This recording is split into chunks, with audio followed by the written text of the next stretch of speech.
All right, good morning, Dad. Good morning. Okay, today is Wednesday, April 30th, and like always, there's so much going on. And how do you know what to focus on when there's so much going on? That's a difficult question. Um, you don't know what to focus on. That's the thing is you start to focus on one thing and then the world blows up in some other place. It's just you know, there are always surprises. Hmm. Okay, then maybe I'll start you with a nice, easy softball question. Okay. So when and how is this war in Ukraine going to end? When and how is it going to end? Oh, well, I'm afraid it's going to end on the battlefield, with a military victory by Russia. Russia will reach some point where they feel like, okay, this is enough. Maybe we haven't attained our objectives entirely, but we've attained enough of them that we can stop here. And I think that may very well be after they take Kharkov and Odessa and Nikolaev. They march all the way to Transnistria. And they may take Kiev too. That's a possibility. It's a decision that they're going to have to make. So there could be, even with some kind of collapse, I think this war still has a ways to go. It's still going to be, I think another 2 years, let's just say. It just always seems to go on longer than we expect. So I was thinking a year, but I said safer to double that, 2 years. Yeah. And it will be, as John Mearsheimer has said many times, an ugly victory. He doesn't doubt that the Russians are going to win. I don't doubt. I never doubted it. Even in the earliest months of the war, even after the Ukrainians surprise Kharkov offensive, that the Russians were going to win. They just have all the advantages, and they're showing that now. But it will, unfortunately, it would have been best, of course, if this had never happened, or if that we had reached some sort of agreement early on, as was attempted through the Istanbul Agreement. It would have been better for everybody, Russia, Ukraine, the whole world, if an agreement has been reached. But I just don't see the possibility of that now. As the two sides are so far apart, Ukraine is not seeing reality. It's quite the reverse. They were willing to talk about peace earlier and to make some kind of agreement with the Russians. Let's not forget that Zelensky was elected as a peace candidate, but who wanted to actually implement the Minsk Accords. Poroshenko originally had some sort of attention, I think, or at least originally he wasn't one of these ultra-nationalists. This is what's happened. It's just that the Ukrainian government has become ultra-nationalist in its thinking. Even, people like Poroshenko and Zelensky, who weren't originally ultra-nationalists, who were willing to deal with the Russians, they have, as a result of being a part of this government, I think surrounding themselves with these ultra-nationalists, being pressured by them, being threatened by them, they themselves have become ultra-nationalists in their thinking. And these people, you just simply can't deal with them. What was it just today or yesterday rather, that Zelensky implied that Ukraine would launch a terrorist attack during the May 9th celebrations in Moscow, or at least, threatened the possibility of it. He later actually openly, gloated over the assassination of the Russian general. That's a difference. It used to be that they would be very coy about these assassinations, and it wouldn't be until, let's say, a couple of months later that we would hear about some sort of admission from an official, but usually not from Zelensky himself. But they're openly talking about assassinating and carrying out terrorist attacks, and they haven't budged, even a millimeter on their demands for total Russian capitulation, which is just absurd. They are the losing party. They are the losing side. And they need to recognize reality. The longer it goes, the worse it is for them, not for the Russians. But there's just not the slightest indication of some sort of awakening to reality on the side of the Ukrainians. So I think there's just no question about it that this is going to end on the battlefield, and that the Russians are fully resolved to do it, to carry it all the way through. Recent statements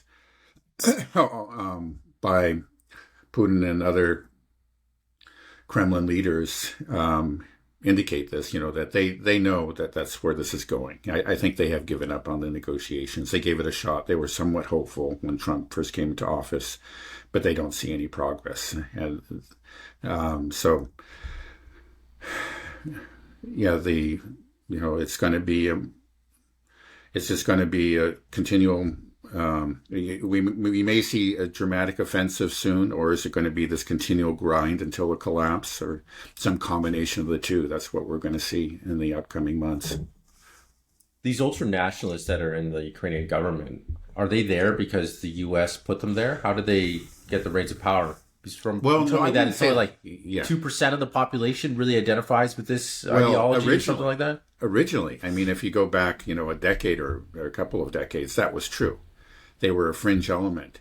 But fringe elements can have a huge impact on a society. Like a very committed group of people, very passionate and well-armed, let's never forget that, can have an outsized impact on a society. And that's what happened, is that they came from the edges. But it's really starting, I think, the moment where this happened, where they were brought into the mainstream of Ukrainian society, was with the Maidan coup in 2014. Because as some of the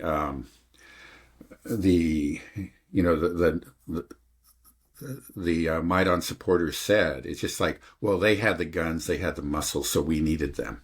It's just like after they took power, they realized, okay, well, yeah, we took power, but it was thanks to these ultra-nationalists. They were the ones who stormed the government buildings.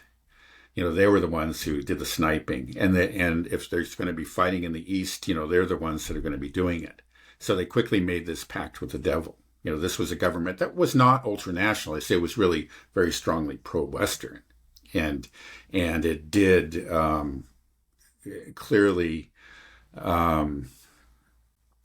was, let's say, Russophobic, and did not really was not concerned with the rights of, let's say, Russian speakers and Russian ethnics in the eastern part of the country. But they weren't, the ultra-nationalists were really interested in ethnic cleansing and just a total suppression of that identity. But yeah, again, they made this pact with the devil. And then the end consequence is that, they let the devil in, and now they've become that devil. I mean, that the whole regime, even, again, people who clearly were peace advocates, or at least were elected on that platform, like Zelensky, they now talk just like all the other ultra-nationalists. And they also, Russian speakers like Zelensky, he now tries to always speak in Ukrainian. He can't always do it because apparently his Ukrainian is quite poor and he'll slip into Russian. But it used to be that he always spoke in Russian because that was his language. And in fact, like all of his early comedies and they were all in Russian, but they cannot be shown in their original form on Ukrainian TV now. They're dubbed in Ukrainian and, with his blessing. So it's just this extraordinary transformation that this country has undergone. Now, you were asking, is it the U.S. that chose these people? No, I think they chose, they were interested in West-leaning technocrats. And that, if you remember Victoria Nuland and her famous, pre-coup telephone call that was leaked, she said, it's going to be Yats is our guy. Yats was that kind of person. Those were the kind of people. And they even had there was an American citizen that became Minister of Finance for a while. So this is what they were interested in. But the thing is, they too, kind of like those mainstream Maidan supporters, they just made their peace. They saw these people as useful. Maybe initially it's like, hey, yeah, these guys are kind of scary, but we can use them. And unfortunately, it's, well, you use them, but they're starting to use you too. That's what's happening. Right. So then, in a sense, the U.S. did create this current government through the Maidan coup. It allowed the ultra-nationalists to take power. Yeah, I think it's just, first of all, you can go back to Minsk. You can go even earlier, but let's just start with Minsk. With Minsk, the U.S. was not a party to it, to the Minsk Accord. but they clearly had a huge influence on the other parties, namely um, Ukraine, France, and Germany. And they didn't use their influence. They let it die. Again, all those leaders later said, yeah, it was just it was a successful effort to pull the wool over the Russians' eyes. But the Americans could have made it happen. They didn't let it happen. So it's sort of just like their failure to act is often the problem. And it's the same thing. It's just like, okay, there are these scary people. We're supposed to be about opposing, fascism or whatever you want to call it, the banderism. That's what we're supposed to be about in Europe and the U.S. That's what we're taught as kids. Like, this is the number one enemy. And now we're making peace with them. Well, we should have pointed the finger at that and say, hey, you keep these guys out of the government. And we could have, but we didn't. Again, it was a wink and a nod. And the idea is like, yeah, we'll work with them. And then, but, they're just fringe crazies. And we can kind of, when we achieve our objectives, we can push them off to the side. But they're no longer fringe crazies. They're running the show. Well, you can say the same thing in Israel as well, right? I mean, we both are backing these. I think it's very similar, right? Right. You said that their goal of essentially the ultranationalists ethnically cleansing Ukraine of anything Russian, of Russian people, Russian speakers, Russian history, and then in Israel, it's just straight up ethnic cleansing, genocide as well. It's very it's very insane to realize that we are supporting two governments that are engaged in ethnic cleansing. There's a policy. Right. Yeah, it's still sometimes hard for me to believe, but it's happening. And it's, these are supposed to be diametrically opposed to who we supposedly are. And I guess, what can you say about it? Well, maybe we aren't who we think we are. Well, I'll just say that. Right. Well, it seems like we created this monster in Ukraine, and now it's preventing us from getting any possibility of a peace negotiation, a peace settlement. Because the ultranationalists just won't budge at all. So you have to change the government for there to be any real dialogue and real peace. But you were saying that this will be settled on the battlefield, and that it will stop when Russia decides to stop. But they can't just stop, right? There has to be some type of agreement. They can't just say, okay, we got Kiev and we're going to stop here. Well, Lviv will become the de facto capital of essentially a rogue terrorist state that is hell-bent on terrorizing Russians. Yeah, well, that's the danger. And again, people like Mark Sloboda have argued that the Russians will have to march all the way to the Polish border. And, he just might be right. I know they don't want to do it, but maybe they'll find they have to. It's just that, okay, they may maybe go all the way to Kiev and Nikolaev and Odessa. And then, but this rump state that will remain is going to be virulently anti-Russian. It's going to be in the iron grip of these ultranationalists, and they will just continue to launch assassinations and strikes on markets and churches and in eastern Ukraine and in Russia, and the Russians may decide that, well, we just don't have a choice and we have to keep on marching. We just have to completely eradicate this regime. Hopefully, you hope. I think this has always been, it clearly has always been the Russians' hope, is that they could get some sort of settlement and actually a change of government, change of regime within Ukraine. And that could happen, maybe under the pressures of very significant Russian advances and a total collapse of the Ukrainian armed forces. Perhaps the pressures would be such that a non-ultra-nationalist force would take power. And that would be a force that could deal with the Russians. And I think that's what the Russians hope for. But there's just no guarantee of that. Right. We keep on trying to negotiate a peace settlement. When I say we, the United States, we have Witkoff over there talking to Putin. It seems like he has pretty good relations with Putin, and there's some willingness to get a deal settled. But at the end of the day, what really matters is Ukraine and Russia have to talk. These are the two parties. obviously we are heavily involved, but we Right. can't Yeah, end the we war are without not. Ukraine. Though we pretend to be mediators, we are obviously a party to the conflict, very, very much involved. Right, but but if we pull out, it doesn't mean that Ukraine's going to stop. Ukraine has to talk at some point to Russia. Is there any chance that Zelensky will ever talk to Putin, do you think? Because that's the only way that this is going to get resolved, is he has to talk to him, or Zelensky's going to get deposed or killed, and then somebody that is willing to talk to Putin will come into power. If not, then the same thing will happen. Keep on grinding, lose more territory. Eventually, he will be killed or deposed, and this process will keep on continuing until we have some Ukrainian with enough sanity that is in the halls of power in Ukraine and says, "Okay, I'm going to place a phone call. We'll settle this." Right.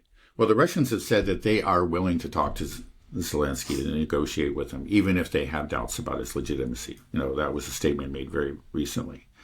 The problem is, will Zelensky talk with the Russians? And I don't see any indication. You're just kind of looking for a goodwill gesture, just a slight softening of some stance. And there are no indications whatsoever. I think an example is like that recent energy infrastructure ceasefire that was supposed to last for 30 days. They clearly, the Ukrainians clearly just cranked up their attacks on Russian energy infrastructure. It wasn't that they just ignored it, but they went out of their way to show that they were ignoring it. That would have been a confidence building measure. Yeah, okay, maybe it doesn't amount to much, 30 days energy infrastructure, but it's something it could be a first baby step towards negotiations. But they just made it clear that no, we're not doing that.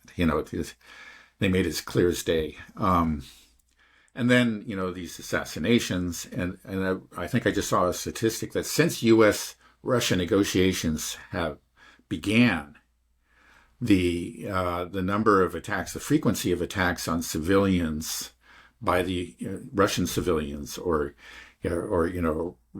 ethnic Russians in the eastern Ukraine by the Ukrainians has gone up by about 25%. So it seems clear that they're making a statement, a loud and clear statement, through these actions, that they will not negotiate, that there is no point in talking to them. Are these assassinations and attacks on civilians, these terrorist attacks, are they being recognized by the U.S. and the West as terrorist attacks? That this is, not acceptable? This is not how you conduct warfare? Maybe in the back rooms there's talk about it. I don't know, but publicly, no. I mean, they're just ignored. It's incredible. If you follow mainstream, let's say, U.S. and Western media reports on the war, you wouldn't know anything about these. I mean, they happen virtually every day. Every day, there are clearly attacks on, let's say, a marketplace or a civilian vehicle, a school bus, a church. I mean, these things happen every day, and they get no coverage. There's just a total silence. There was a little bit of coverage about that missile that killed some of the children on the beach, nearly a year ago. But that was it. That one, made it through. But there are hundreds and hundreds and hundreds of these attacks. They just happen all the time, and they're just completely ignored. And then on the other side, okay, the Russians are striking the Ukrainian infrastructure, military and then dual-use civilian military infrastructure, and gatherings of Ukrainian officers, that kind of thing, virtually every night, often on a very large scale. And this also gets zero coverage. It's only when something goes wrong and some civilians are killed on the Ukrainian side. And an example would be that attack on Sumy on Palm Sunday that killed some civilians. But it was clearly, there's just no doubt about it, that was an attack on a gathering of military officers, in particular officers that had fought in Kursk and were regarded as war criminals by the Russians. And so, this was a chance for them to take revenge. Now, unfortunately, it appears that either, for whatever reason, just because of the proximity of this this award ceremony that the Ukrainian armed forces carried out, and some civilian gatherings, that some civilians were killed, and that it was a terrible tragedy. But it was clearly, again, the target was military, and that was the only, you would just going back to again, what if you were a consumer of mainstream Western media, you would think the Russians aren't doing anything, but every 6 or 8 months they attack a Palm Sunday gathering or a children's cancer ward. That's, it's like every 6 months they say, what can we do? And then they attack one of these places because that's the only thing that gets through. So yeah, there is no discussion as far as the Westerners are concerned.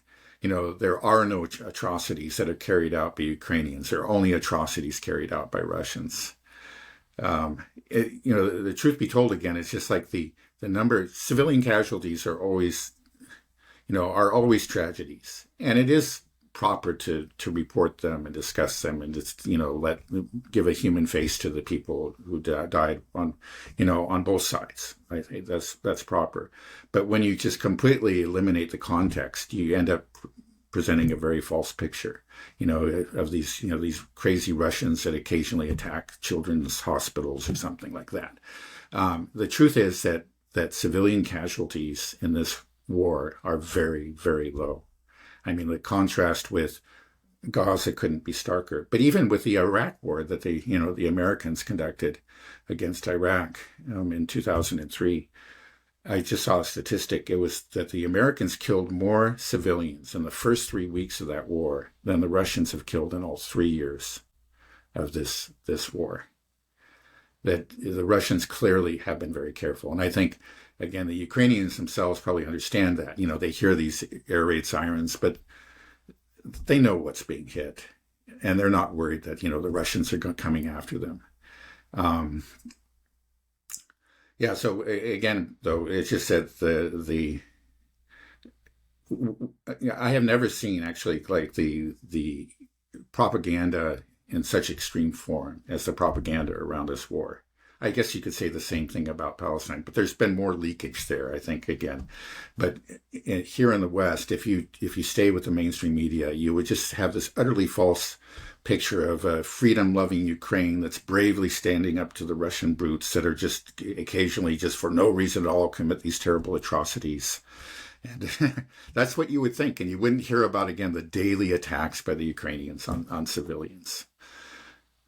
For these daily attacks that are being committed, why is there much documentation of them? Why don't we see them going viral on X or social media? Do the Russians, are they not pushing it out and say, look at this other attack, other attack?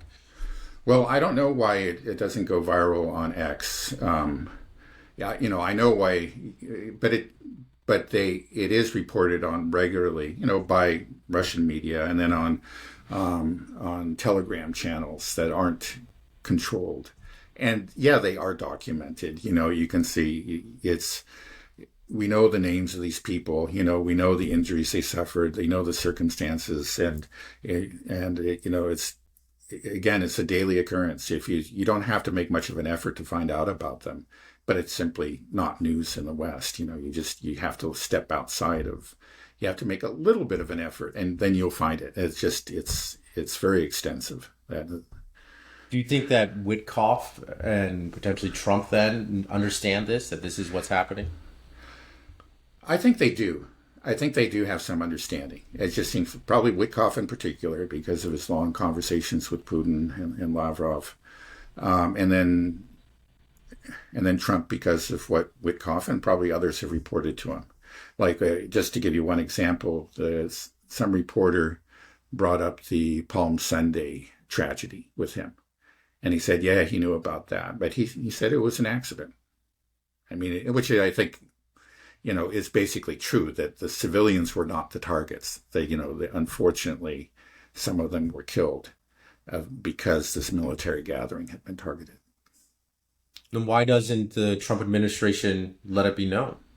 saying that we don't condone these terrorist attacks, that we don't condone assassinations. Right. Well, I was wondering, like the whole time during the 30-day ceasefire on energy infrastructure, this was something that was done at the request of the Trump administration. And the Russian says, okay, we'll do it for you.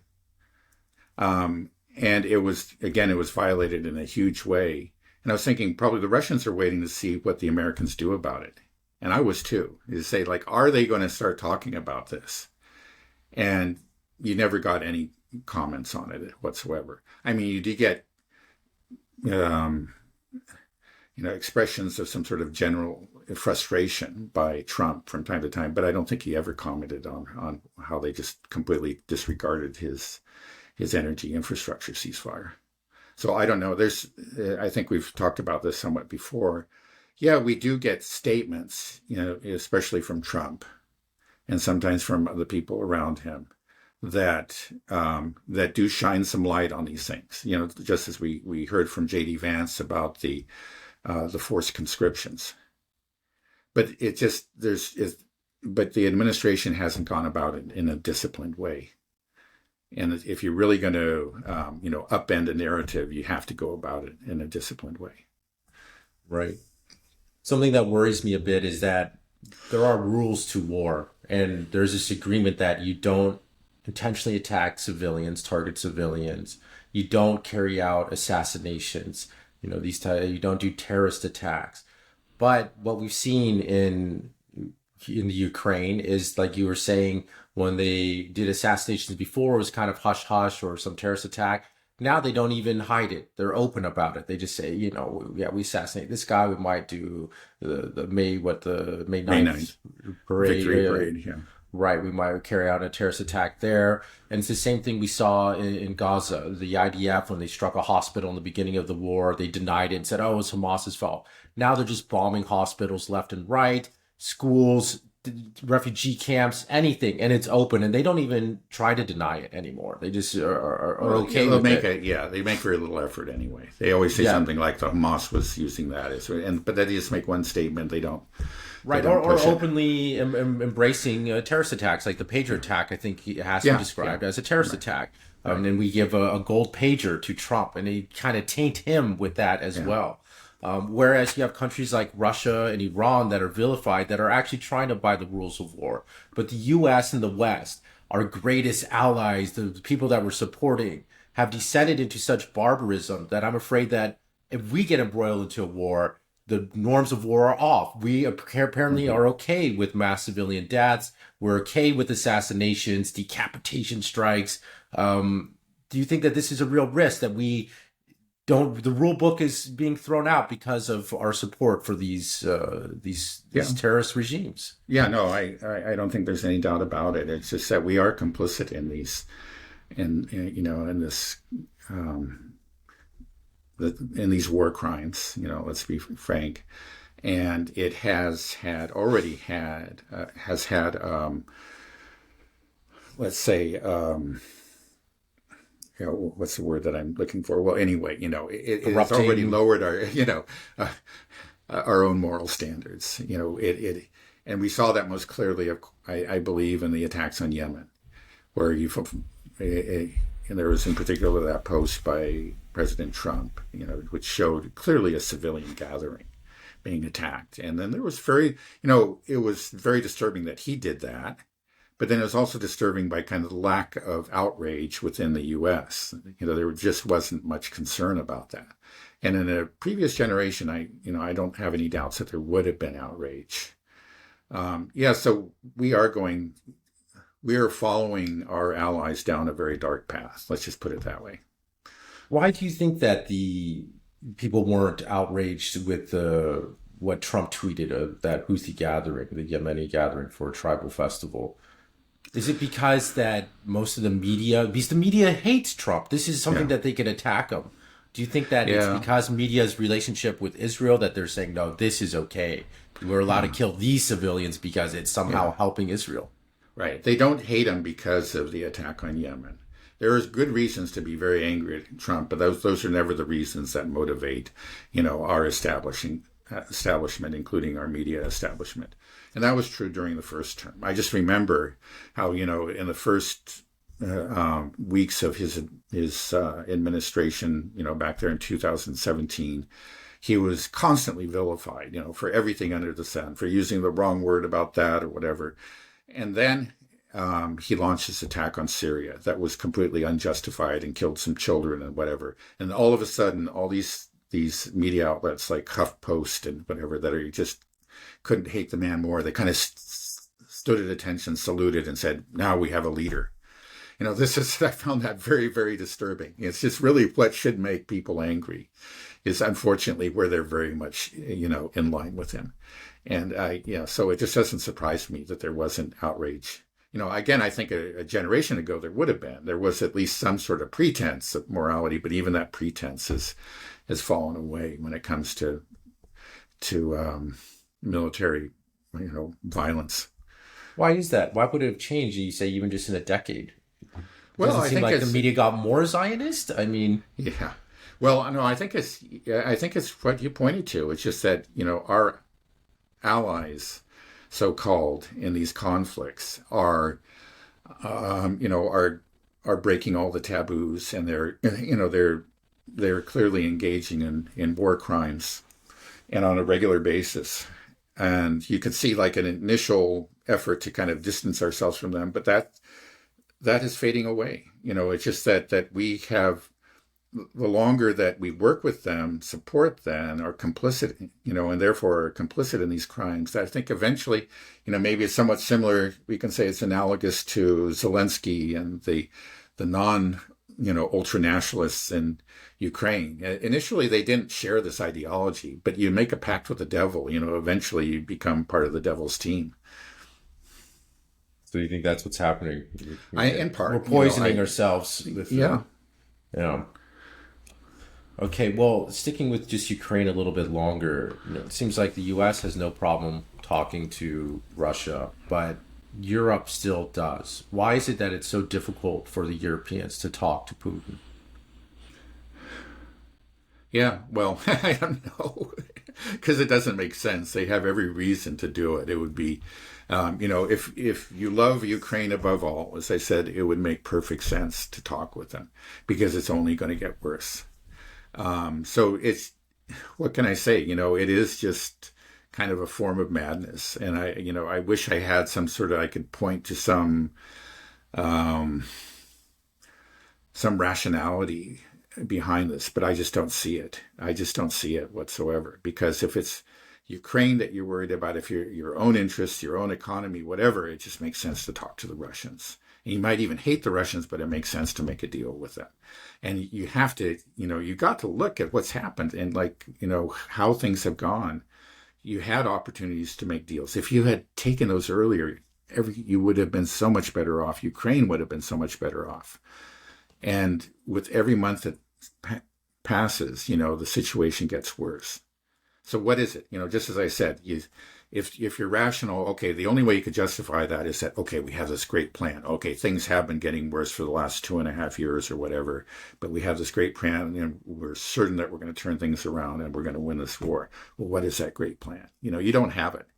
Your great plans have fallen flat on the, on their face. So, of course, there was the 2023 summer offensive. There was the Krinky debacle. There was the Kursk debacle.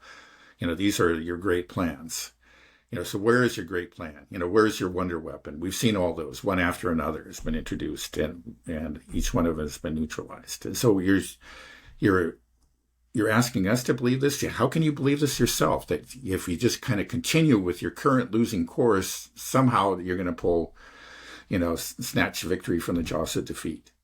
It's irrational. Really, just you can't just keep on stating these things like as long as it takes. Okay, well that's great. You have this wonderful rhetoric, but let's talk about reality. And they're divorced from reality. I mean, that's, what can I say? How will these nations, France, Germany, the UK, how will they handle a Ukrainian loss? Is it the longer that they keep on saying as long as it takes, eventually, the loss will be, it'll just be so apparent. It's there. They have to accept it. is it going to be very painful for them? Why is it like? Is there some real consequences that they're going to suffer? Right. I mean, personally, politically, I understand. But... Yeah. Right. Yeah. Personally, politically, definitely could be consequences. I hope that the public, the European public, has shown itself to be more realistic and more sensible than the political class, and maybe eventually the public will throw the bums out. That's what we can hope for. But the bums are pretty adept at hanging on to power, through whatever means. Yeah. Well, in the end, see, this is the thing. It's just that there's really nothing to be gained for Europe. The only argument you can make is that the Russians are hell-bent on conquering Europe, and so we must stop them there, in Ukraine. But that's just nonsense. It's clear that even in Ukraine, the Russians were very, very reluctant to go in and kept on trying to avoid it, kept on offering different, treaties. And then went in actually with a very limited force. I think partly as a signal show, hey, we're not trying to conquer Ukraine. What we want to do is apply pressure to get this agreement signed. And they almost succeeded at that. So, it's just, you have to believe in this theory that the Russians are hell-bent on conquering all of Europe. And that would be the only, you say the negative consequence of a defeat of Ukraine. But that's nonsense. There is no negative consequence, for Europe if the Russians have a victory. It's, the cost that let's say the losses that Europe has suffered as a result of this war has not been imposed on them by Russia. They're all self-imposed. They've cut themselves off from Russian gas. They've cut themselves off from trade with Russia. They have deprived themselves of investment opportunities in Russia, and they've lost many, many, many billions of dollars. And we're seeing the deindustrialization of Germany. That's the industrial heart of Europe. But these are all self-imposed. So again, it's not that really a Russian victory in Ukraine is going to hurt Europe, but it's just the way that Europe reacts to it. Yeah, interesting. You mentioned the Krinky debacle earlier. I'm not so familiar with that. Could you explain that debacle to me? Yeah, okay. It happened sort of, it began, I think, towards the end of the summer 2023 offensive. And what it was that the Ukrainians established a very small beachhead on the, what you would say, the left bank, of the Dnieper River, the Russian occupied side, not far from Kherson City. So it was within the Kherson region. Now it's a very small beachhead, and it was a small village surrounded by swamp, basically right there on the banks of the Dnieper. But they did it, they got a few guys over there, and they constantly reinforced them. The Russians just kept on bombing them and bombing them and bombing them. And they kept on sending more people over, get killed. And then they would send more reinforcements in little boats, and the Russians would strike the boats as they went across. But, inevitably some boats would make it through. And, they would, they would thereby, reinforce that very small beachhead, and it lasted for several months, maybe close to a year, but they never got anywhere. They were just there on the banks, these muddy banks of the Dnieper, and the Russians were all around them. The Russians were always hitting them. The losses were horrific, and I remember reading very hellish accounts. These Ukrainian soldiers were saying that survived it said this was the worst of the worst. This was the most awful experience. You get there and you end up in a muddy hole and you just wait to die. That's it. And then you die, and they send somebody else to die in your place. And this went on for the longest time. It was actually, we learned later, a plan hatched by the British. This was something that they pushed the Ukrainians to do. And the idea was that you cross the Dnieper, you establish a beachhead, and then you can march on towards the Sea of Azov and Crimea. And it just never even got close to that. the thing is, it's so ridiculous. Is they think about in the Zaporozhye offensive in the summer of 2023, they never even breached one line of those defensive lines of fortifications that the Russians had built up in the previous months. They never even got through the first line. Now you're telling me that this tiny little beachhead, on this muddy bank, that was going to go. They were going to go marching up the hills, and then beyond them there were actually these lines of fortifications. So it was never made any sense. But the British pushed it hard, and to the great detriment of the Ukrainians. They suffered horrific losses. Maybe that's one of the reasons why the Brits are just so unable to come to terms with what's happening and talk to Russia and admit that they lost, because they were behind Krinky debacle. They were behind Kursk, from what I understand, was they were involved. In it. Yeah, right. Right, and they keep on giving these platitudes, as long as it takes, and they just have this hubris that we were the great empire and we're great strategists, when in fact they seem to be idiots when it comes to strategy. Well, it makes me wonder when, this is all said and done. He's like, we use the term proxy war, but I think I might have been Alexander McCurr saying that, proxy war is not even correct at this point. The amount of involvement from NATO and the West is beyond a typical proxy, that we are a co-belligerent. And at some point we said that Ukraine has to talk to Russia. It probably won't be Zelensky. Russia will keep on moving forward until there is somebody in power in Ukraine that will talk to Russia and say, we got to end this, for real, instead of just whatever Keir Starmer and Zelensky want to do. Mm-hmm. When that happens, when they start to talk, do you think that they will come to the conclusion that, hey, this isn't your fault, Ukraine.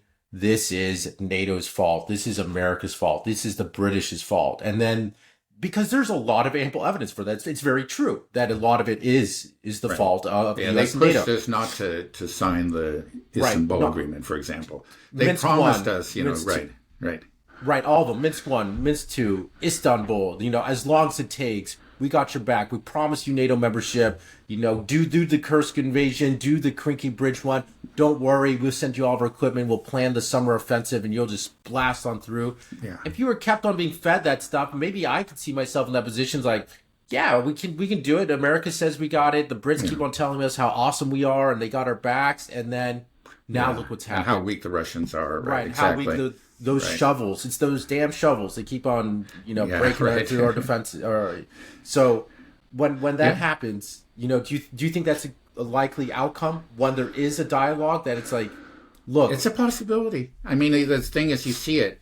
You can think of in past wars. You can have the people very patriotically supportive of their government until the very end, and then when their government, their army is finally utterly defeated, you can see expressions of extreme anger and disillusionment. I mean, I think you could say that in Germany, at the end of the Second World War, but even in the South at the end of the Civil War, it's just like, so we lost all these people. And we believed in you. We thought, you kept on promising us victory. So there was a lot of anger. I mean, it's mixed and it's complicated, but there is that, undoubtedly, that kind of anger and disillusionment will be unleashed to some extent. I think there's no question about it. But I think also, I just want to add, because you were asking about Europe, again, it's just the supporters of the Ukraine. This is the problem. If you support, a country in a war, and it turns out to be a losing war, you put yourself in a very difficult, moral and emotional position. Because, on your advice, this country has sacrificed hundreds and thousands of, their young men. Many of their cities have been destroyed. And it's not very easy to say, oops, my bad, You don't say that, right? So it's just like, but that actually would be the right thing to do. It's like, I got this wrong, but it's such a horrible mistake that you're admitting to, that you just can't admit it to them or to yourself, and so you double down. Because it becomes, and it's like almost the the less tenable your position becomes. The farther divorced from reality, the more that you double down, because the greater the enormity of your mistake, it's that grows too. And so you just refuse to see it, and you just go all the way down to the very end, the path of utter destruction. Right. And I do think that this could be a logical conclusion to this war, because Russia has also maintained the moral high ground.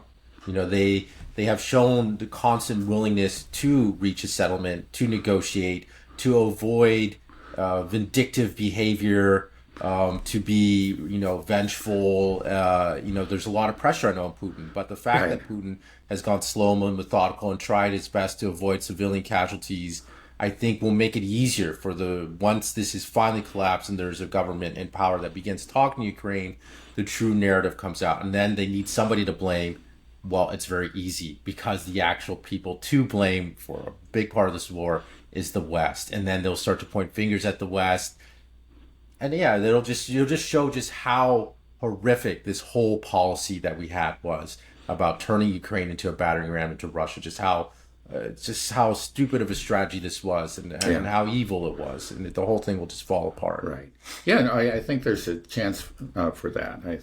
But we may have to go all the way to the end before it really happens. That's the sad truth, because there are those countervailing I'm always surprised. Forces. I always feel like this war is going to come to an end soon, because it just sounds like Ukraine doesn't have much left, but they just keep going. It doesn't seem like you're saying another 2 years maybe till this is all wrapped up. I don't know. I just, because like you, I've been surprised by how how tenacious they have been. They've been brutal. I mean, look, how they're conscripting their own citizens in a way that, I have really never seen before.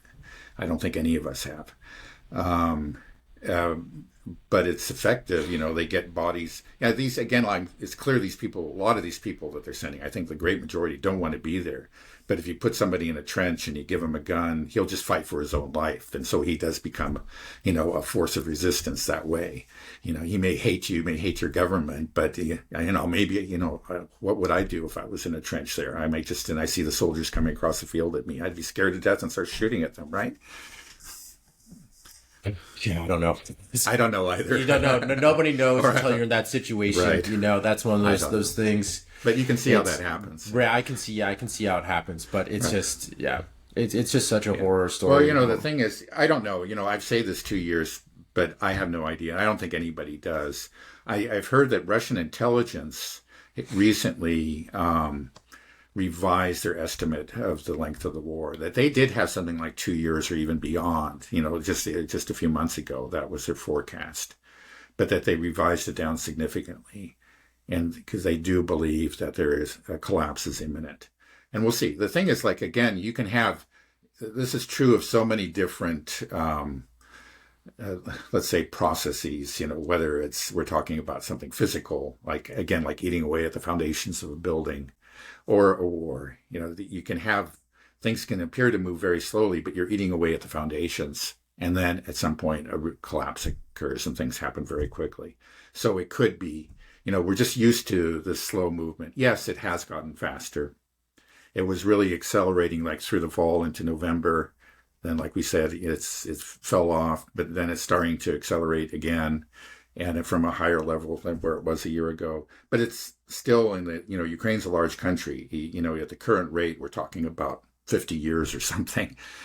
But that can be very deceiving, because, again, this is a war of attrition, and the focus is not on taking territory. It's on destroying, the enemy's ability to fight. And at some point, you achieve that, and then there's the rapid territorial gains. It could, we could see a very quick transformation. But who knows when?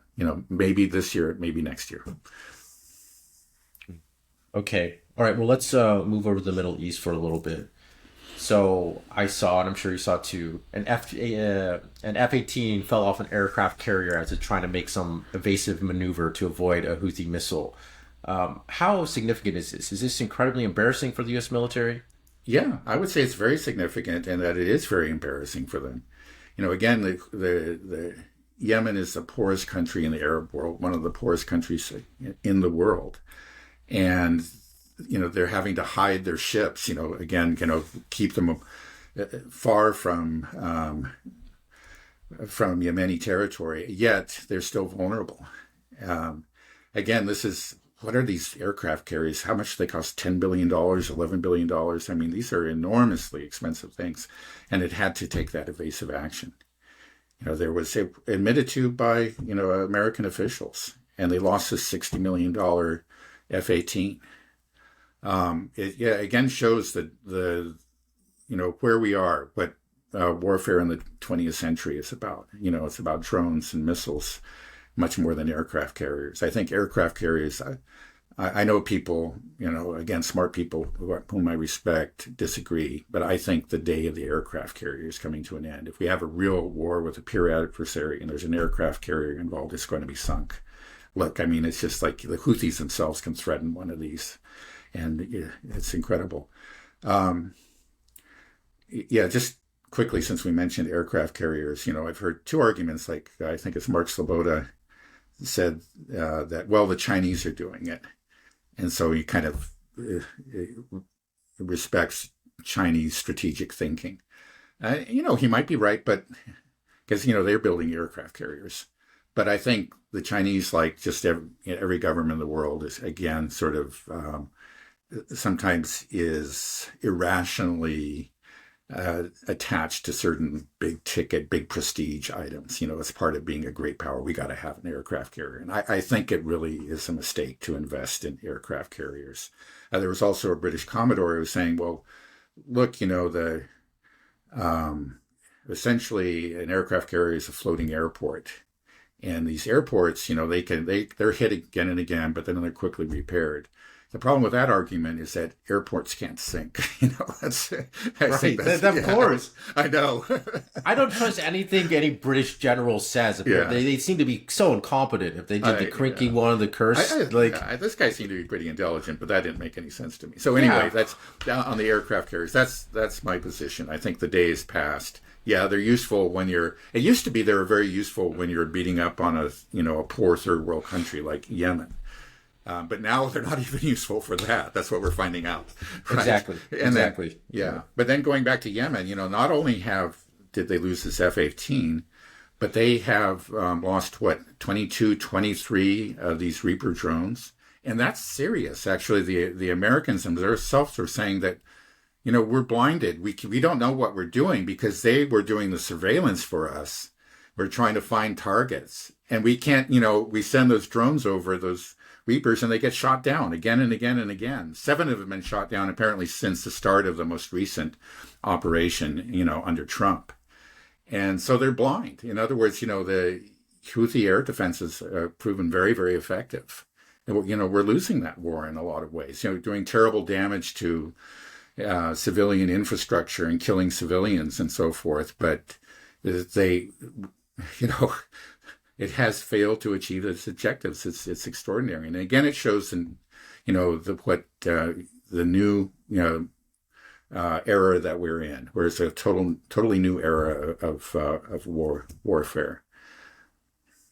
Right. To me, and I think to a lot of the world, when we hear these stories about an F-18 falling off, the Yemeni shooting down our Reaper drones and causing our Navy to flee in fear. It just looks like we're a bunch of bungling idiots losing to a bunch of Yemeni tribesmen, which is what's happening. That's not what it looks like. That is what's happening, right? Is that objective? We could say that?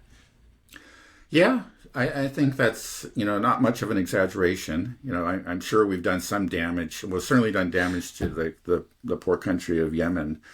We don't seem to have done much damage to the Houthis' fighting capabilities. We haven't been able to end the blockade on Israeli-linked shipping. It's been a failure. It was a failure under Biden, and it's been a failure under Trump, and that should be a huge embarrassment. Does the U.S. have a strong military? Yeah, well, you've asked me this question before. Yeah, it has a strong military. I mean, we got a lot of bombs that can do a lot of damage, and we have the means of delivering them. We have ICBMs that carry nuclear missiles. And, especially, well, as, I was going to say again, like, especially against, a poorly defended third world country, we could do tremendous amount of damage. So it's not even clear that that's true anymore. That's what Yemen is showing us. So, the problem is we have a super powerful 20th century military force. We had, like, in the 1990s, we were by far the most powerful military. But the thing is, we still basically have the same kinds of weapons and weapon systems that we had there in the 1990s. They've been updated, but it's the same sort of thing. We haven't made the transformation to the new kind of war that's being fought. Again, just very recently, we opened up a drone unit, but we're just way behind the curve on that. And we still, our shipbuilding capacities are very limited, but we've continued to invest a lot in our Navy. And then in the Air Force, you say, we're supposed to have the best Air Force in the world overall. But, there's still an important role, for manned air power. But it's clear that its role has been reduced from past years and decades. Because you see, even with the Russians have a powerful Air Force, but they have to be careful, even with a very highly degraded air defense systems of Ukraine. They generally launch those glide bombs from behind the lines. They can't just fly over in the way that they would have been able to do a decade ago. They just can't do it. It's two things. Well, it's just that this missile technology has improved. So air defenses, as we're seeing in Yemen, have become much more effective. The balance of power between air defense and manned aircraft has shifted greatly in favor of air defense. And so again, we have this great Air Force. Yeah, it's really, I guess, quite impressive, but Air Forces and Navies just don't mean what they once did. They don't, they have a role, but their role has shrunk significantly, relative to, again, electronic warfare and drones and, and just in general missile technology. We have a very impressive 1990s vintage military. Okay, so I'll ask you again. Do we have a strong U.S. military? Well, strong. You have to say, we have a strong military.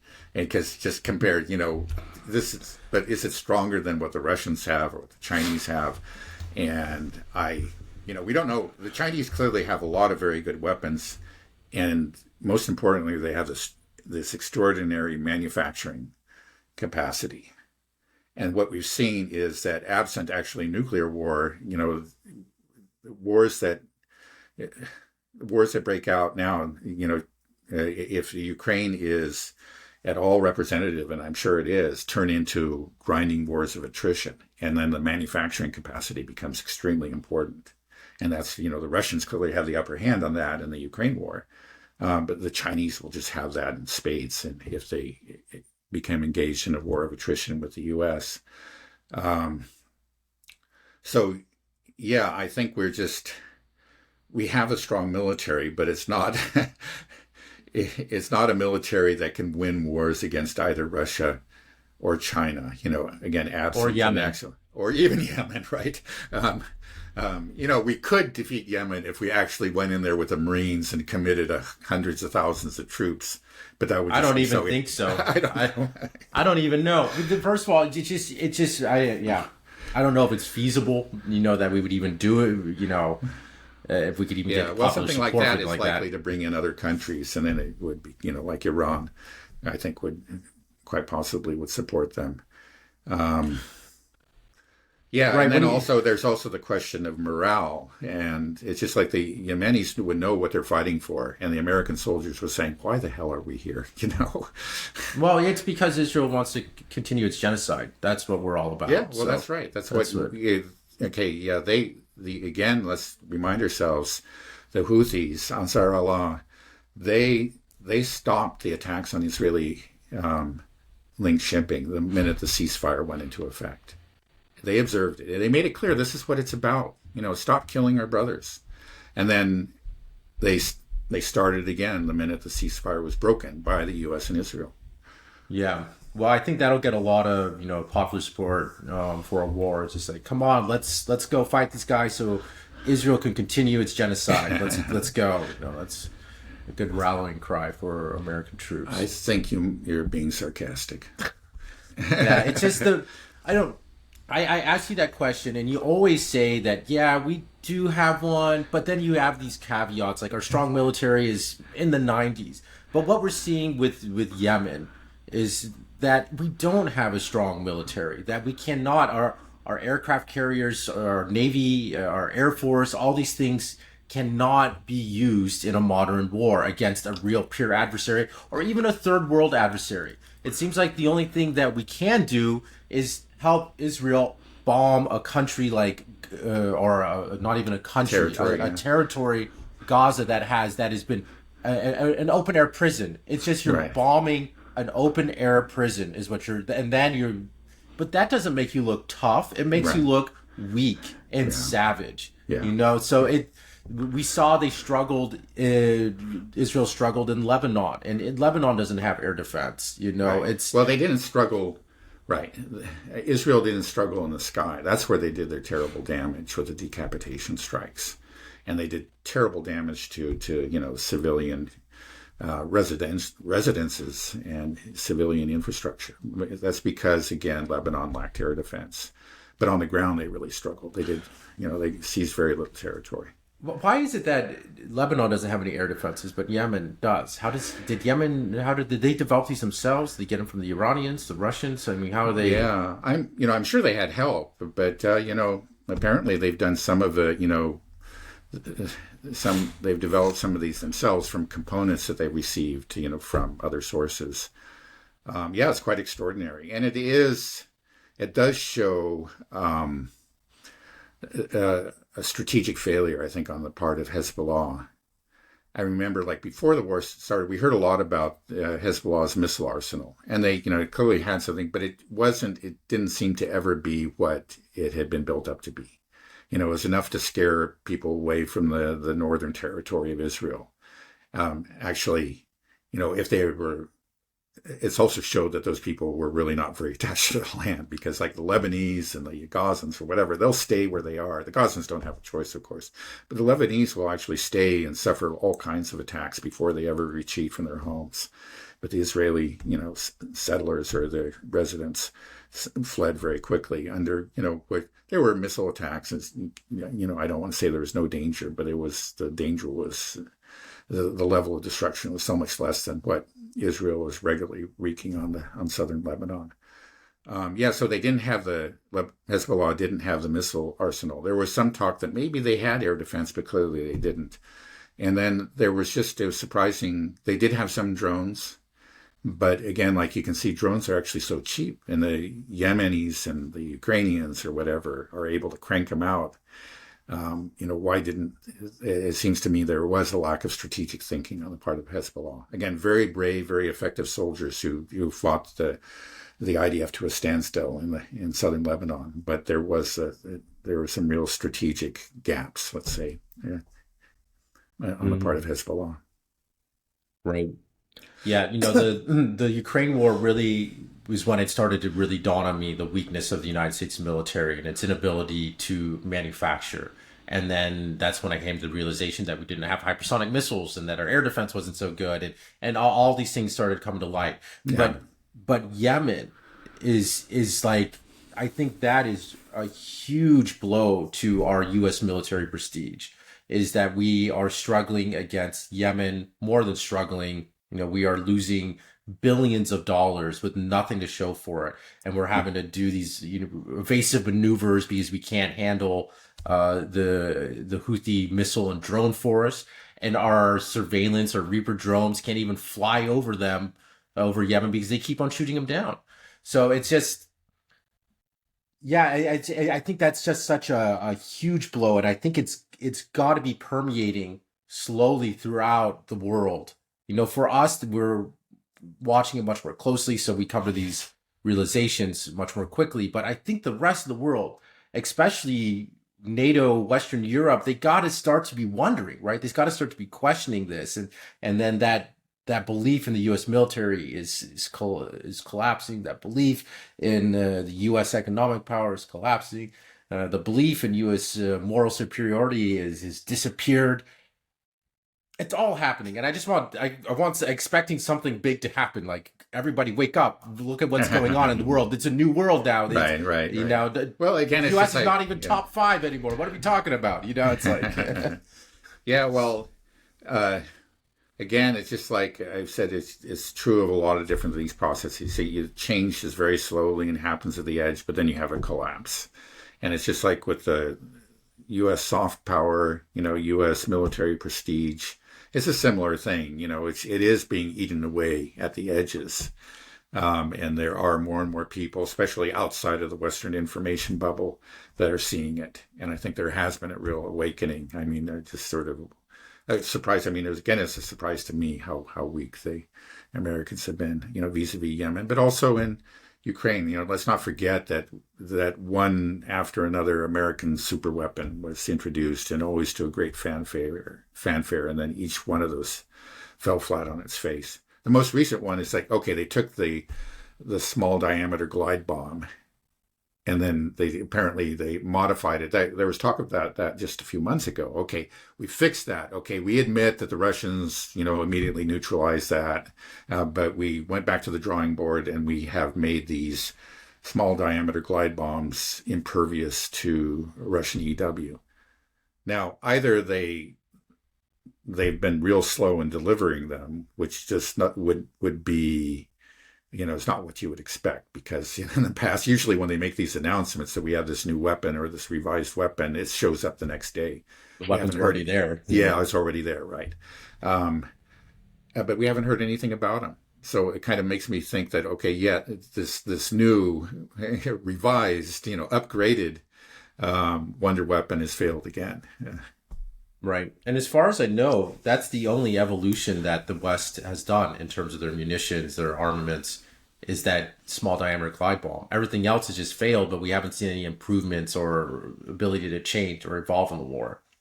It's been Russia and the Ukrainians with their own drones that have made any type of evolution. And the United States seems to be incapable of adapting, of evolving. So our militaries just continue to get further and further behind, more and more outdated. Our stuff belongs in a museum now. Yeah. Probably one area where the Americans have been very helpful and continue to be helpful to the Ukrainians, probably more so than in the provision of equipment to the Ukrainians, is just the intelligence, data gathering by U.S. satellites mainly, and by U.S. drones. But in a real war with Russia, those would be shot down immediately. It's actually because it's a so-called proxy war that Russia feels like it can't shoot down the U.S. satellites. Because the U.S. does have an advantage in satellites. Now, the gap has been closed, I think, significantly over the last 3 years. The Russians have launched new satellites. But the U.S. still has an advantage there. But that's an advantage in a real war with Russia that would be gone, like on the first day, because one of the first things the Russians would do would be to shoot down the satellites. These people that want war are so insane. The people that want America to go to war with Russia or war with Iran or China, they're just so nuts. It's like they just have they're not grounded in reality at all. They just don't care. Maybe they just want the whole world to burn.